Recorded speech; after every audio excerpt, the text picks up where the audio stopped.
Hello and good evening to everyone, and wherever you are in the world, thank you again for joining me as we are now having another interview with two of my favorite guests, which we did in May of this year, where we look at society, we look at the way people think, way how to overcome challenges, and try and see if we can make sense of some of what has occurred in the pandemic.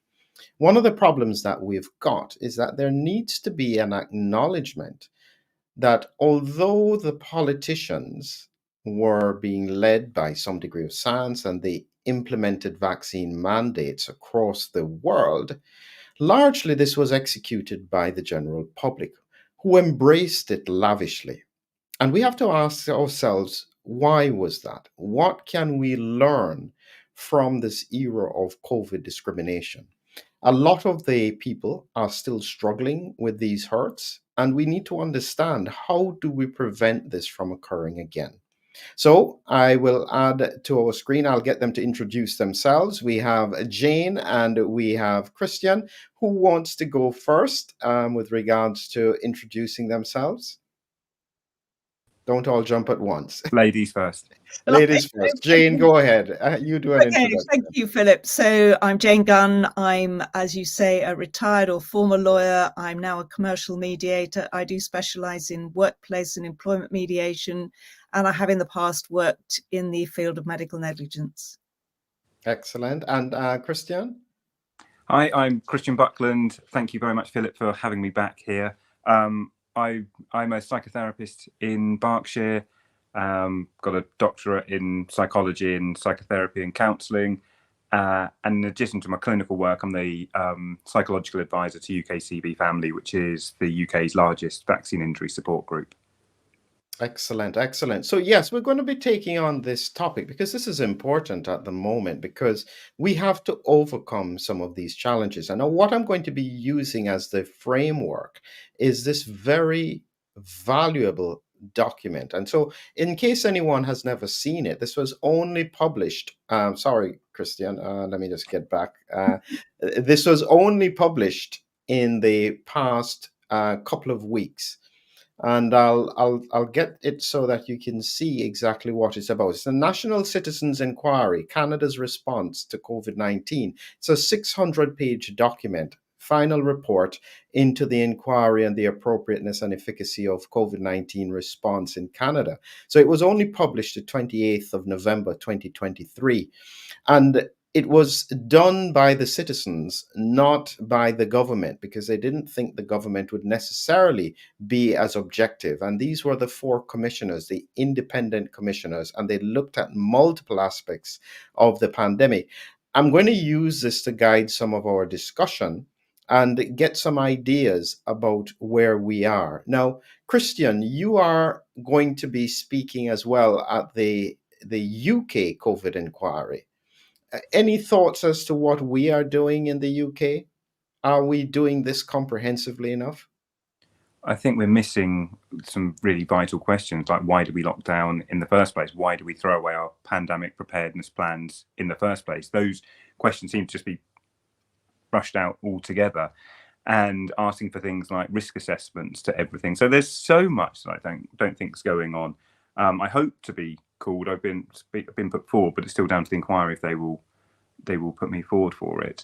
But the bit that worries me is we're sometimes not asking the right question. So it's really nice to be able to look at that Canadian document because that's been done by the public.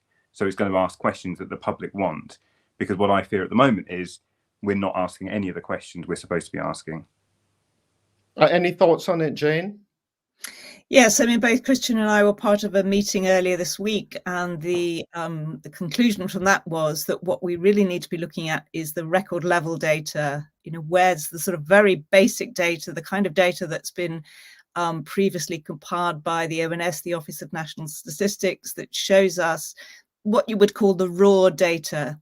That actually shows, who has been impacted by the COVID measures, and that ought to be available to members of the public so that we can ask questions about that. hmm Yeah, so I think that I'll start with one of the basic things that seem to have come out of the inquiry, and just show you what they said here. So in this one here, in this point here, they were looking at some of the conclusions with regards to the administrative state. And so, is the state benevolent or guilty? And they pointed out here, I've just highlighted here, sadly, the majority of people succumbed to the measures out of the fear, a lack of unbiased and objective information, and questionable trust in long standing institutions. And it says, in this context, as long as most people perceive benefits from the government narrative, everything will be done to protect the illusion of the effectiveness of ill advised health measures. Is that too harsh? I don't think it's harsh. I think it was all out of fear, but the reason why the fear was there was because of the deliberate use of psychology on the public and the manipulation of data. So there were specific tactics that the government have been using in different areas for years, and they're aware of the risk assessments of using those tactics. So they've so the public were willing victims of a psychology operation on them. So I don't think it's unfair to say that. But I like the question, are they is the government guilty of using that? Because all those psychology did a lot of different things, like negating the ability to give informed consent because they weren't given accurate information, and to give informed consent to an injection, to a vaccination. It says it's got to be free from coercion, and the definition of coercion says that it includes psychology being used on you. So I don't think it's unfair. I think it's a very accurate statement there. Any thoughts on it, Jane? Well, I agree with Christian. It is, people's decision making has been based around fear, and I know that one of the ways that people behave when they are in a crisis is that they deny danger, that they disbelieve what's actually going on, and then they're inclined to follow whoever's presented to them as experts. And many people would not be aware that certain techniques were being used, if you like, to persuade them to follow a particular narrative or way of behaving. And that to me is questionable. Should we not be knowing that we're being persuaded to think and behave in certain ways? You've raised a point there, and I think we have to acknowledge this. Do you think that this kind of technique is still being used today, especially within the context of some of the international issues that we are seeing happening around us? Have they not learned the lesson? Are they just trying to keep doing this as long as they can? Yeah, absolutely. I think they feel that it's been a successful operation. The UN have boasted that they're going to use behavioral science, which is kind of the nice way of saying these unethical psychological techniques, on lots of different areas, whether it's climate change, conflicts, gender equality, and they've been saying they want to use it as part of to progress on their mandates. So I think they actually see that what's happened with COVID is a success using behavioral science, and then they want to replicate that with all other areas. So absolutely, this is going to continue. And I do think, I've been calling for ethical frameworks to be drawn up. UNICEF have brought one up for children. I still don't think it's being adhered to, but there has to be risk assessments, because there is such long-term damage that gets used when you use psychology in an unethical manner. And to me, using it on an unknowing and a non-consenting public breaks all the rules of behavioral science. When you look at all the literature, it says you need the ongoing permission of the public to use behavioral science. And from your own experience, Christian, are we seeing some of the impacts of that still affecting people based on your own psychotherapy work and so on? Anything that would be relevant? Do you mean the impact of the psychology used on the public? Well, yes, and even the impacts of the lockdowns and so on the public. Absolutely. We already had a mental health crisis in this country. Now it's on steroids. The children that were really impacted, we've got so many kids who are now school refusers. We took them out of school. They missed out on a huge chunk of socializing. So it's not just education. What you get when you're at school is socializing with peers and developing from being a child into an adolescent and then into a young adult. So when you don't have that for a while, a lot of people have really struggled with that. I've worked with many children who still want to wear a mask, and it's nothing to do with the virus or COVID. It's because they've become so used to wearing it, they feel protected by wearing it. They don't like how they look, and it's become a safety mechanism. So we've got children using safety behaviors or kind of coping strategies that are more obsessive and compulsive in nature rather than based in reality. And so we have a lot, there is so much. We've got people who still haven't returned properly to society. There are still people who are frightened and say, I feel very vulnerable, so I'm not going to go back out. There is so much damage that have been caused by the lockdowns that aren't really being understood. We kind of, just because we don't see them and they're not in the news, there are still many people who have been impacted. And again, these are the things that must be raised inside the COVID inquiry. The other thing that we've got to remember is what happened during those years. People lost loved ones. There were suicides. People blamed the lockdown on as a reason for their suicide. We've got the leftover families who are dealing with that. We've got people who weren't able to attend funerals. All these things that have long-lasting psychological implications for people that a lot of those people feel we've just moved on and forgotten about it. So there are huge implications from that that to me are really important and not forgotten. And I will work really hard to ensure that people who really suffered during those years they're not silenced. Yeah. Just taking on another point that was raised, Jane, I just wanted your thought on this one here. And so this one is more about to do with the only way out of this conundrum, they said, is through our constitutionally protected freedom of speech, wherein widely held beliefs, thoughts, and opinions are respected. And likewise, conversations, debates, and dissenting voices are heard. Should be particularly true in the scientific and medical professions. Thoughts around that?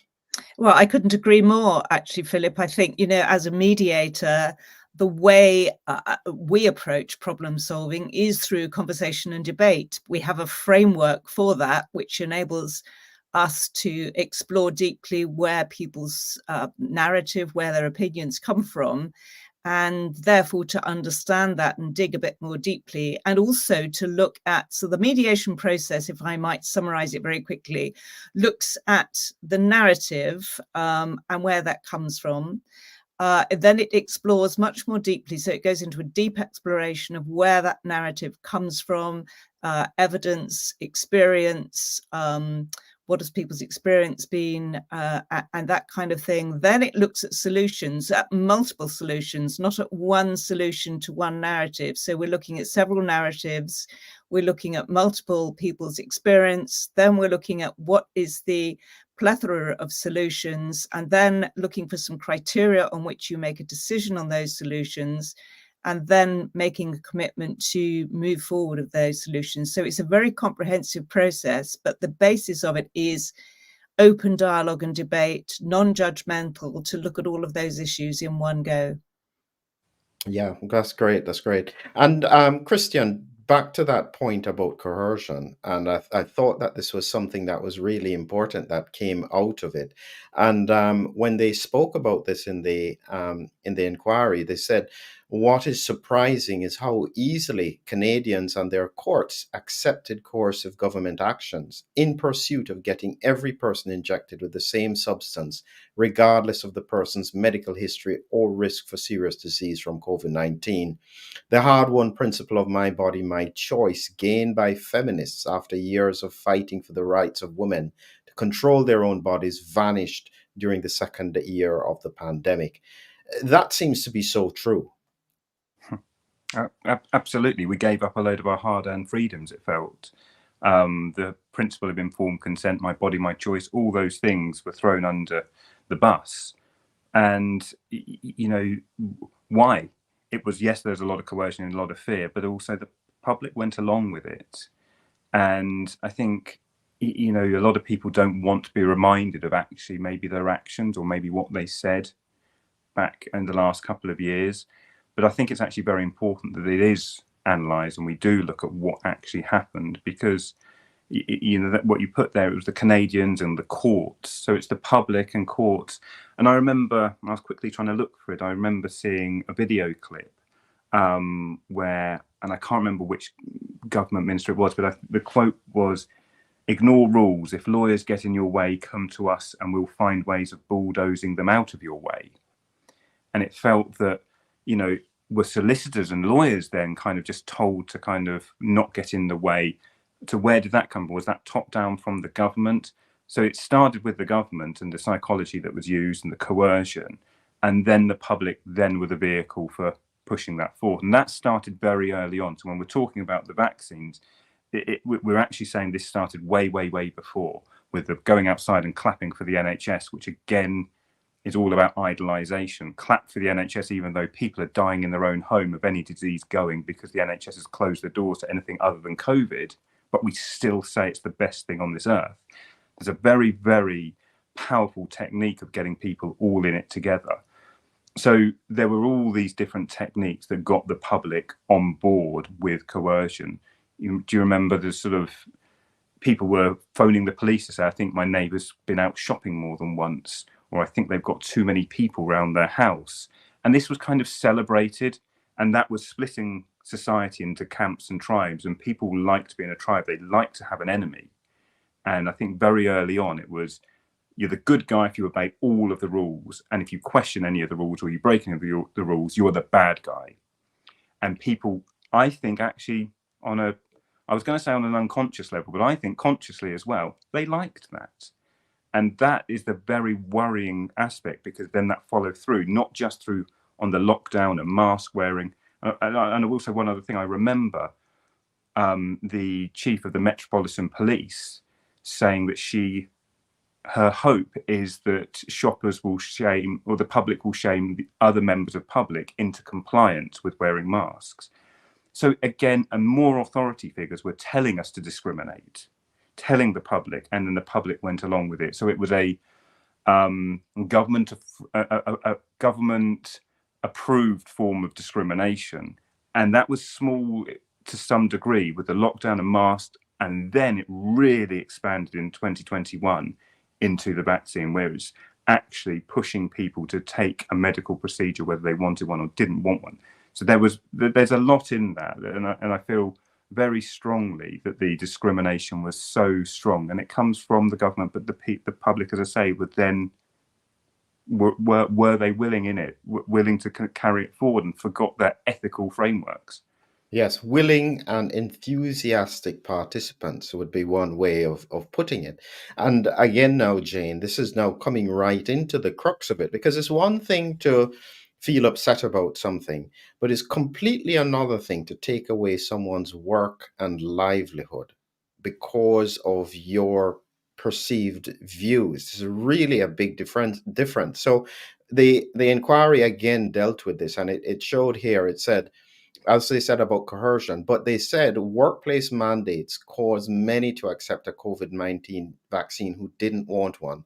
People who supported their families simply couldn't afford to lose their jobs. The NCI heard from many witnesses that they or a loved one felt compelled to take the injection under the threat of losing their livelihood. This does not resemble freely given consent. Now, in the workplace environment, especially from a mediation point of view, I mean, there's nothing they can do, is there? Because this is more than just the government. This is employers. This is health and safety officers. This is the manager in the department, or everybody participating in this discrimination. What do you do? Well, I think what probably happened is that the employers were left to make their own decision. There was no mandate on them to mandate, if you like, but they made their own decisions. So they did take, and should take, accountability. They did take their own decisions there for whatever reasons, ostensibly to show members of the public, other employees, that they were doing the right thing. All of this comes down to wanting to do the right thing. But you do get this enthusiasm for following certain rules without questioning them.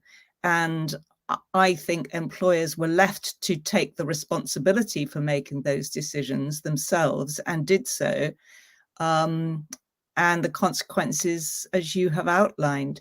I guess the other thing I wanted to say, Philip, is that I feel there is now a society-wide, you talked about the psychological operations, but I feel those are being applied society-wide, not just from governments, but large corporations and so on, apply these techniques to us. So we as a public have got used to, even a simple example, like, people are talking about the size of the number of chocolates in a tin of Quality Street, but some of these things, things have been shrunk, and we're presented with something and we're not expected to notice that something has been changed without it being transparent. There's a lack of transparency and a lack of sharing, again, data with us. It would be more truthful to say we've actually changed the size of your bar of chocolate rather than we've shrunk it and haven't told you. But the point I'm making is that deception has become normalized. And a very interesting psychiatrist I've been following recently, Sam Vaknin, was talking recently about the difference between normalizing something. You could have almost 99% of people following something, but that may not be socially and psychologically healthy. So there's a difference between what's normal and what's healthy. And that's a clear distinction to make when we look at these kind of situations.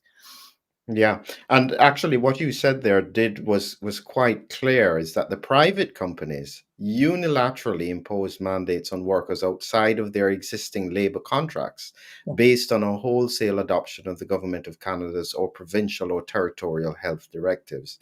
And as it says, testimony indicated that when a worker refused to take the mandated vaccines, they were either dismissed for insubordination. Many were put on extended indefinite leave without paid, and thus denied the ability to receive employment insurance benefits.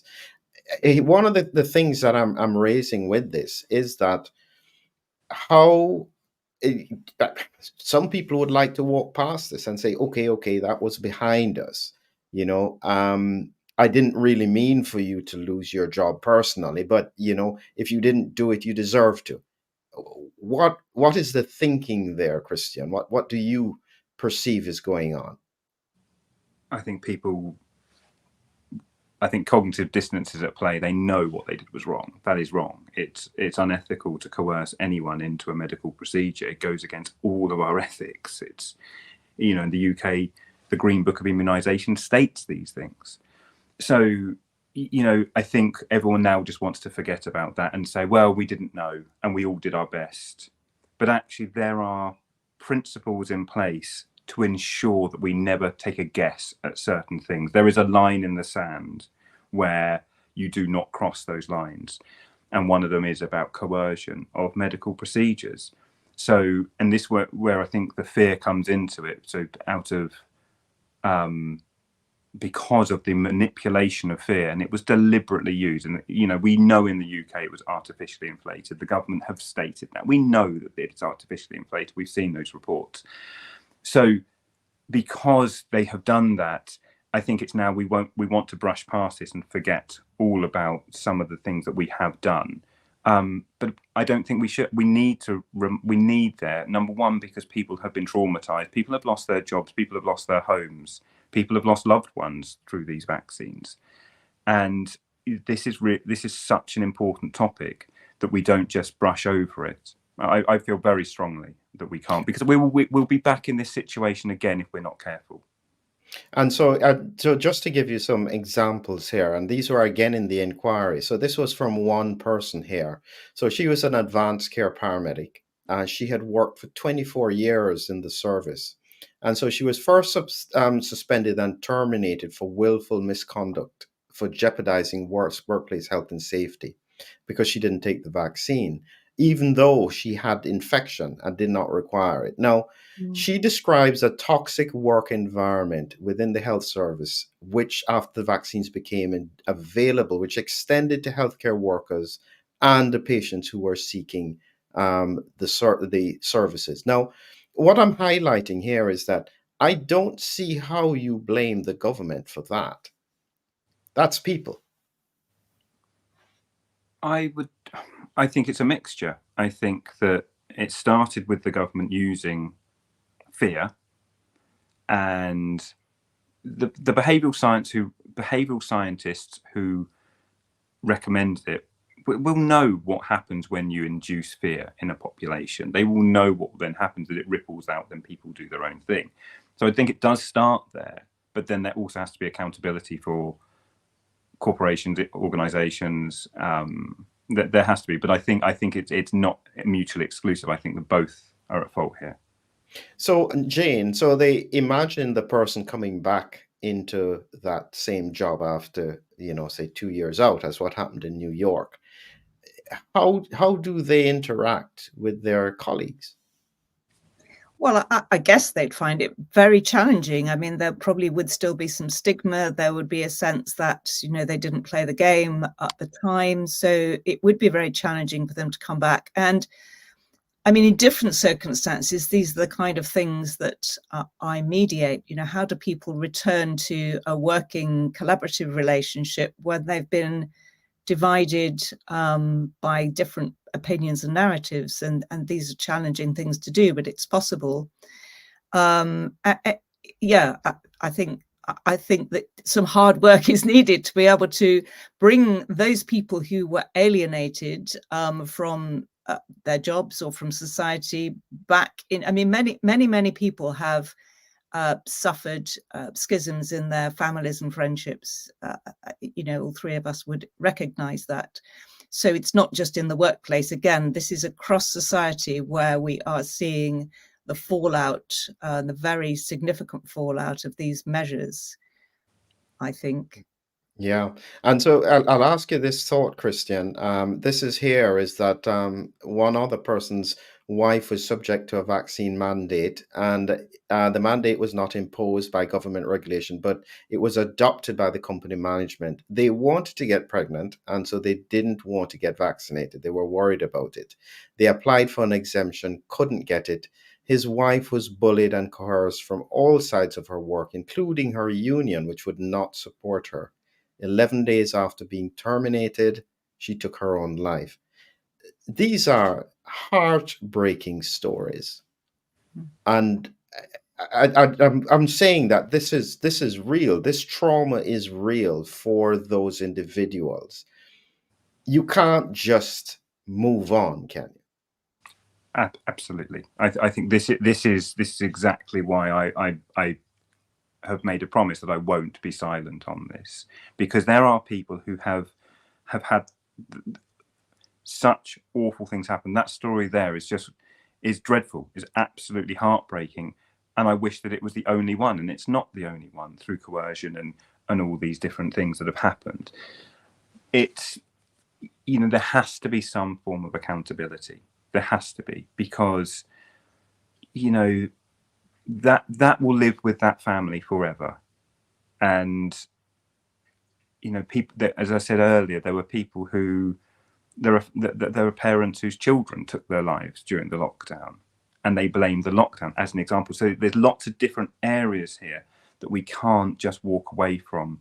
I know many people just want to talk about what happened in the last 3 years. They go, yeah, but that was back then. And I'm thinking, but until there is recognition of actually what happened, what really happened to people, because these are people's real lives, that just because they're one or two and they're not, you don't hear them in the media all the time, does not mean they did not happen. And I think that's what sometimes happens, is because the media don't want to report on this very much, people don't make a big deal about it. But to me, this is huge, and this is, as I say, if we turn a blind eye to this, we will be back here again, and we'll have more unnecessary, unavoidable suicides, mental health issues, other things. So just hearing you read that one, it it does something to me. It really does. Yeah, and Jane, I mean, as I said, when we look at where we are now, there are so many things that need to be addressed. It's almost overwhelming. Mm-hmm. I've heard you mention that principle of the truth and reconciliation, learning the lessons from South Africa. Tell us again what you think we could do. What I've been thinking as Christian's been talking is what this issue more than anything does is shine a light on human nature. And it's all of our responsibility then to have a look at ourselves. What do we learn? So one of the things we always try and draw out of a mediation is what are the lessons that we've learned, not only about ourselves, but about the groups and the organizations and the societies and governance itself. And I think it's all of our responsibility not to just say, well, let's move on, but to say, what did we learn from this about ourselves, about human nature? Because there are certain elements where we may think that we belong to a civilized society, but we don't. We are not civilized towards you. We're not civil towards each other in these times. And how, therefore, can we learn from that? And I think, Philip, it is about coming back to understanding what principles we want to live by, what values we want to live by. When we group together and we form groups and we form societies and organizations, and when we elect our politicians, what principles do we want to be governed by? What values do we want to be governed by? This is up to us, because we hold those organizations, those representing us in government, we should hold them to account, and we don't. We can't be bothered. And so we do have to take a hard look at ourselves as well as a civilized or a society which ought to be civilized, and say, are we? And if we're not, can we form some kind of movement that looks towards, yes, you've mentioned the truth and reconciliation. That was an important thing to say. Let us reckon, let us acknowledge what we did here, and how do we learn from that and move on. And it's not a one-stop shop. It's a continual thing. We have this sort of, as humans, we are ego-driven. We have human nature, as we form together in groups and organizations, some of our worst characteristics come out, and we have to keep looking at that and moving beyond it. But it's not something we do once and done. We have to keep on doing that day after day. Yeah, it's difficult issues that we have to face, and this is part of the reason why I wanted to bring it up, because I suspect I was listening to the news recently, and I was seeing that they were calling for the leadership of certain universities to be taken down because they didn't like what they said. And I'm thinking, we really don't seem as though we have learned much from the pandemic. We're doing the same kinds of things over and over again. Christian, what do you think is driving that? Because it seems to have come out so easily in the population. It's one thing to blame the leadership, but the truth is that we were ready. What is it about? How do we fix that? I think that over the last probably 20 years, we've lost a lot of meaning and purpose in our life. And we're getting a lot more meaning and purpose through technology, through social media, through likes, through things that aren't very tangible. And so people are wanting to have a finding, they're wanting to be in tribes more, they're wanting to have an enemy quite a lot. So I think that a big thing that's happened over the last sort of probably in my time, where I really started to see it was through Brexit and the 2016 election. I really saw this complete split in the public. People started to come to therapy to talk to me about Brexit, to talk to me about Donald Trump being elected and how the whole world illusion was now shattered. And it was as if Brexit, it would just take the Brexit one as an example. Brexit for some people was the worst thing in the entire world. They couldn't go, well, there could be some good or some bad. It became black and white. And I think and that is coming out, I think, of because we've lost things like a connection to God and family. All of those things have been eroded into society, that we are then focusing on specific issues and making them being very polarized. They're either good or they're bad. Mm-hmm. And I think where we are now with that is exactly the same thing. We don't tolerate open debate and open dialogue. We want to shut it down. If you don't agree with me, I want you to shut up. I will cancel you. I don't want to learn from you. I want you to shut up. And that is being born out of social media. And as I say, technology, I think, this is a problem that's born out of this reliance on technology. So I think it's come from there, but it's not stopping. And we saw it with COVID, and we are seeing it with all the different areas, trying to get people to have differing views and just be civil and go, let's learn from each other. It seems to be almost impossible. And that, to me, as a psychotherapist, and Jane, the same, it must be the same with you as a mediator, is I'm going to try and sometimes hold that middle ground and allow a conversation to emerge, because that is what we're not, as a society, we're becoming very, very bad at doing. And is there any way to train this, Jane? Yeah, you're right, Christian. People can't seem to have civil discussions anymore and differences of opinion. What is going on? Well, the way to train it is to give people the experience of it, to enable them in some way to experience. And I do a specific exercise when I'm working with people in organizations where they have to take polar opposite views on something.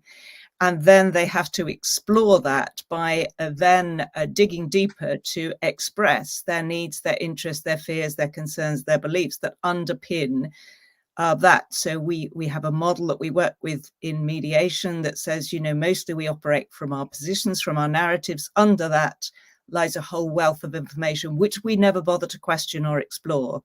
When you do that, you form a deeper understanding not only of yourself, but of the other. And then you also find common ground. So in that exercise, I always find that people come together. Very often they end up agreeing on some fundamental point.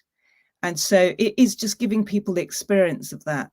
And it's possible to do that. Yes, going back into schools and teaching critical thinking. Critical thinking, we don't think critically very much these days. It's been sort of weaned out of us.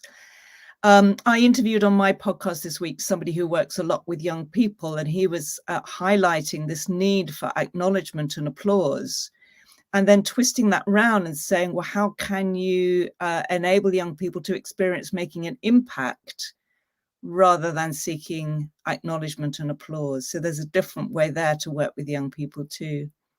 Yeah. I wanted to ask Christian about this because I see this so often and I'm not sure what to do with it. And it comes up, this characteristic thing about sheep. I don't think it helps. It's just entrenching everyone in their camps again. It's name calling. It's, and it's very easy because people are angry. People have been hurt. They are angry, and they're like, seriously, can you not see the wood for the trees? And so I get it. I completely and utterly understand why people use it. But if you're it depends what you're trying to do. If you're trying to reach anyone and try and change opinions, which I actually think we have to do, you can't alienate. It's when you start calling names, it's like you're raising your voice and shouting. As soon as I raise my voice, I see everyone glaze over and I've lost the argument. So it depends what someone's trying to do. Sometimes it's actually quite nice to be able to vent and just say, so that's what I think a lot of people do. They're just sheep. I think that makes someone feel better. They've got rid of some of that anger that's pent up in them because they're hurt. But if we're wanting to have constructive dialogue about opening up a conversation rather than shutting it down, we can't resort to name calling. So it depends what you're trying to get at. But I understand why people are angry. But to me, it's entrenching, and what Jane said is exactly what I really, really like. I really like saying to someone, okay, we've got really differing views. Let's go away and do our homework. I'm going to try and understand your point, like why you think it was really good to coerce me to do something I didn't want to do. And you understand what it was like to be terrified of what you're trying to make me do. And then let's come back. And it's really important because sometimes, a lot of the time, the one thing that comes up, the common ground, is I'm trying to protect something, someone, me, someone else. You know, it can be the same thing with climate change. It can be the same thing with the war, with the wars that are going on around COVID. They're always the same thing. That everyone believes they're doing something for the right reason, and it's normally out of fear. So I was just, as you said that, Christian, I thought to myself, I suddenly realized, because I'm claustrophobic. And so if you put me in a tiny space and my only way out was to vaccinate you, yeah, okay. if that makes sense. So do people have to acknowledge that they were so afraid that this was not a logical, reasoned position? I don't think it's as black and white as that. I think that some people were afraid, absolutely, but other people, I think, enjoyed. I do actually think some people enjoyed a position of power and saying, you're the bad guy, I'm the good guy. I do think that it played into some part of what it is to be human. There was an element of control. Yeah. And any thoughts on that, Jane? Well, one of the things I was going to say, Philip, is always looking at who benefits. And sometimes people benefit financially from a decision and from enforcing something, but sometimes they benefit in ways that Christian's saying, they may get some sense of power or some sense of authority or whatever. So that question, who benefits, is an interesting one. And then going back to a principle from mediation, I think from Stephen Covey, is to say, always seek first to understand. We want to shout at others and say, will you just listen, and will you do what I want you to do, and will you sort of back down? And actually, no, the question is, why do you believe what you believe? Where are you coming from? And let me understand that. But that's the hardest thing to do when you're trying terribly hard to change someone else's mind. Yeah. And one of the points again about this, this is one of the final points that I'd selected, where unions did not support the objections of their members to mandatory vaccines. And due to the union agreements, these workers were denied the right to appeal their layoff decisions. This is pretty deep. This is all the way through an organization. So this is what I mean. This is not one or two people. This is not the CEO making up. This is all the way down to every part of almost every organization around the employment issue. That's significant. And it's groupthink. It was just going along with everyone else. Everyone else made a decision. We're just going to go ahead with it, and it's popular. I think until slightly off topic, feels on topic and off topic, until it's acknowledged just how awful it was for many, many people who stood their ground and believed in what they believed in, until it is acknowledged just how awful they were treated, I don't think we're going to move forward. Can we do it again, Jane? Sorry, can we do what again, Philip? Can we do something like that again? Yes, I mean, the potential is there that we would do it again, I'm sure, unless we do highlight this now and learn lessons from it. And so I think there is a need to continue working to show what some of the awful experiences were, to highlight that and learn lessons from it, because unless we do learn lessons and have some kind of reconciliation, we will absolutely just repeat this again. I didn't want to touch on this, but I couldn't miss the comment here. There's a German word, Salonfähig, and unions have been like that for decades now. But what stood out to me is that I realized that we do have to question, and the question in my mind from a historical perspective is, how did Germany heal its wounds after all those? Because it wasn't this one thing about what happened in the war of the Jews, but we're talking about people would have seen things that they thought were wrong, but they chose not to say anything about it. And so even in terms of the the link with regards to the mandates and people losing their jobs, losing their homes, losing their life, families breaking up. If you were silent, does that make you complicit or cowardly? Is there another ground to plead?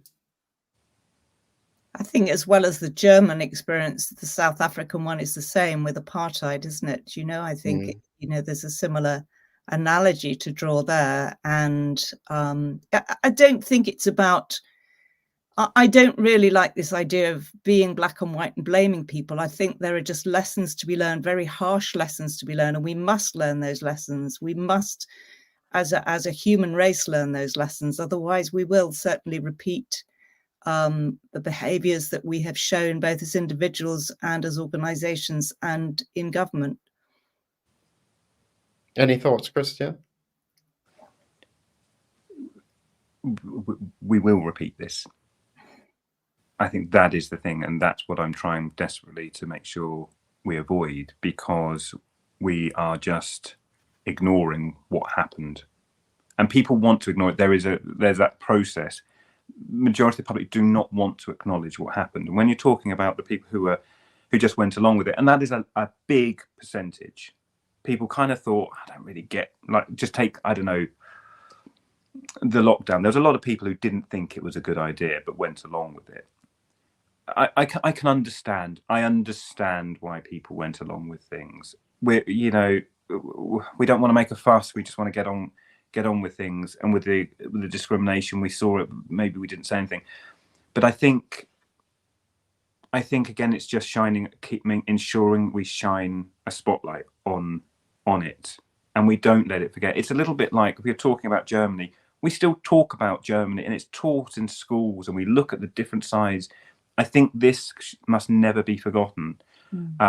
So I don't know why this person sprung into my mind, but I gave a talk in Austria last year, and a woman came up to me afterwards asking if she could see me for some therapy, and I wasn't taking on patients at the time, and she said to me that it was the most traumatic experience of her entire existence, and gave me a bit of her history, which was already very difficult, but it was the system that had let her down. The authority, the healthcare systems blamed them, and I really remember feeling so hurt by this person's trauma that's going to, I know that her trauma will live with her forever, and we have to ensure that we protect people, because that is not a one-off. There are many, many, many, many people all over the world who are traumatized by what has happened, and we have to do our best to avoid it. And I think part of that process then is going to be the people who kind of thought something wasn't right.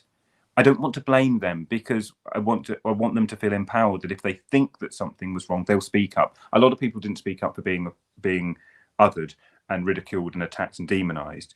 And by speaking up, and I've spoken up a lot, I want to ensure people are empowered that they do speak up. And we should be continuing to have conversations. You get into a taxi, have a conversation with the person about what's gone on. What was the last 3 years like for you? I want to encourage people to constantly be talking about this topic. Yeah. Now, I want us to close in on a final bit of information, because both of you were at the recent Parliament thing with Andrew Bridgen. And one of the other issues that has to be faced, this is what we spoke about 6 months ago, is the fact that there is a lack of interest in terms of excess deaths and so on. There still seems to be this cognitive dissonance, which is blocking the ability for us to get people to focus in on what has happened and what are the potential longer term implications. The truth is, if we can't even acknowledge simple things like maybe we were too hard with regards to vaccine mandates, how in the world are they going to acknowledge that? Yeah, it's a very difficult one, Philip. I mean, again, I go back to the sort of this desire to or request, call to action, really, to people to ask for the record level data, because when that, it is partly up to us, the public, now to be asking for that, because it exists. It's a simple, you do it through a Freedom of Information access request. And we can ask for this data to be released so that it can be examined. And we should be, because it's important that, and again, so that we learn lessons from it. What was the real impact of the decisions that were taken? Mm-hmm. And Christian, what were your thoughts from being there? Well, I think that excess deaths have to be investigated. You can't, if we don't look at the cause, we'll never be able to fix the problem. So the fact that, you know, we're just not looking is extreme. Like that's kind of says there's a reason why they're not looking. But one of the main reasons why the MPs aren't pushing for it is because their constituents aren't demanding it, because the majority of the public do not think there's a problem, because it's not on the news. If we had that running, I remember saying this last time, if we had a running ticker like we did for COVID with all the excess deaths every day, you'd have everyone up in arms and saying to their MP, what are you doing about all these excess deaths? So that's one of the big problems. But we do need to be requesting, you know, number one, on the excess deaths, but the second thing, absolutely the key message that now has to be driven home to MPs and to everyone is requesting the data, vaccinated versus unvaccinated, that data, in light of the data of whatever that data is that's come out of New Zealand. It's caused a lot of people to be very, very interested and say this is highlighting something very dangerous and significant. Therefore, what has to happen now is governments around the world must be starting to release the data so we can actually either be reassured or understand there is a problem and then how we're going to deal with the problem. But we can't just bury our head in the sand. It's one thing I say to my patients all the time is you can't be an ostrich and bury your head in the sand. You've got to face what's going on. And I feel at the moment we're just not facing it. And that is going to prolong all the problems and just kick the can down the road. And it raises the question, this is what I'm saying, is that we are in a period of inertia, Jane, where it's almost as if people have been burned out. They wanted everything to be beyond it, everything would be done, everything would be solved, and it isn't. And they have no more energy. Is that what it is? I think that's absolutely true. I feel like that myself. You know, it's been a long 3 years, and of course, you know, it's much easier, isn't it, to go back to some semblance of reality, but that doesn't help us in the long term. And I think possibly we don't have a long enough view to say, how do we want life to be in 5 years or 10 years? You know, going back to normal tomorrow and going back on holidays, it isn't actually dealing with a problem that still exists. And so I agree with Christian, it is about facing reality. And one of the other sayings we have in mediation is test all assumptions to extinction. Whatever you are assuming to be the case, test it to extinction. Yes. And so I'd like to get your final thoughts. We'll start with Christian here. I guess I have a general idea as to where you are, but how do we move forward? What is the best way of us going forward as a society to be looking at these things, addressing them, and trying to heal from them?